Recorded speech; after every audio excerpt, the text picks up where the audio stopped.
Welcome to Sinabela online lesson. Today we are going to be focusing on writing to persuade. So what does it mean to persuade an individual? To persuade an individual, it means that you are trying to get something off somebody in a positive way, by positive manipulation, I would say. Positive manipulation meaning that you're trying to outline the benefits and states the reason why that you should persuade, why you should get this product, why you should get this thing, why you should get that, all the reasons why you should get certain things. And that is what positive persuasion is. Manipulation is in a negative way, but positive persuasion is normally in a positive way.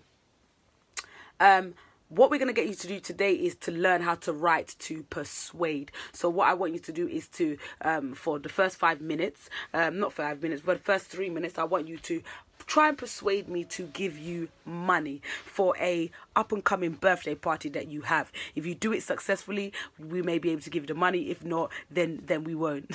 Okay, so I'll give you 2 minutes now to do that starter activity, to write down and write down in a form of writing with descriptive word, persuasive techniques, emotive language, how you can persuade me to give you money towards your event that's coming up. Okay, I will give you 2 minutes for that for your starter.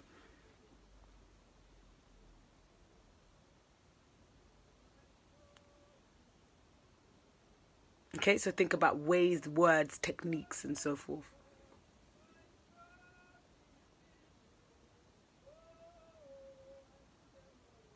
Fantastic. So now what I want you to do as a main task, I want you to look at things that you could use to persuade. So i.e. emotive language. What is emotive language? Emotive language is whatever language that is used that drives emotion consistently. So it provokes an emotion from the individual that's reading it. Emotion of happiness, emotion of sadness, emotion of fear, emotion of madness. Whatever the emotion is, you are consciously using emotive language to be able to develop that in an emotion, a reaction from the audience.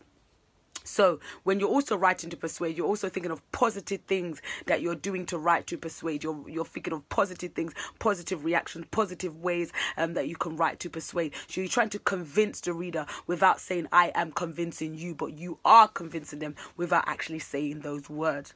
What else can you add in persuasion? In persuasion, you can also add describing words, which is perfect.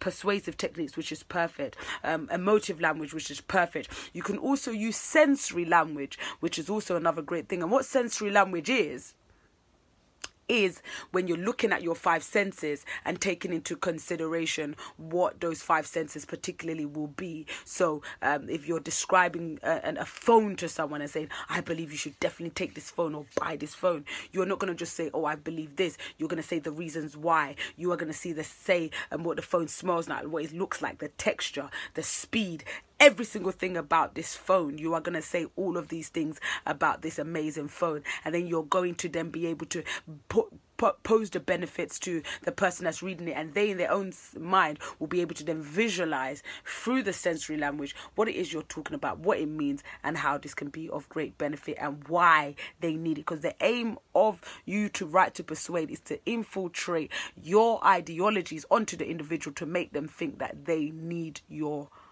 thing, project, idea, person, whatever it may be. Okay? Awesome. So the task I'm going to set for you to do now is I want you to persuade me why education is essential for every single individual, why it is essential. I want you to start with an amazing introduction, and I want you to go on. I will give you, in the first 2 minutes, I will give you 2 minutes to write an amazing introduction on why you can persuade me, or how you want to persuade me that education is essential for everyone. I want you to take into consideration as well that education is for everyone, number one. And number two, I want you to take into consideration using language devices, language techniques, language features, figurative language. I want you to think about all of those things and take that into consideration and start with a lengthy introduction. Okay, I'll give you 2 minutes for that.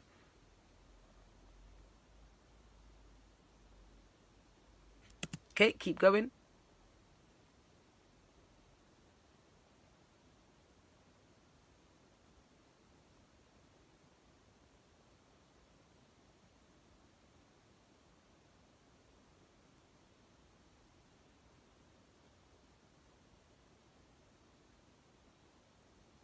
And awesome. So I am going to put the homework online for yourself. So the homework should be online for yourself. Download it online. You will be able to then find out how you can further expand your ability and your capability in terms of writing to persuade.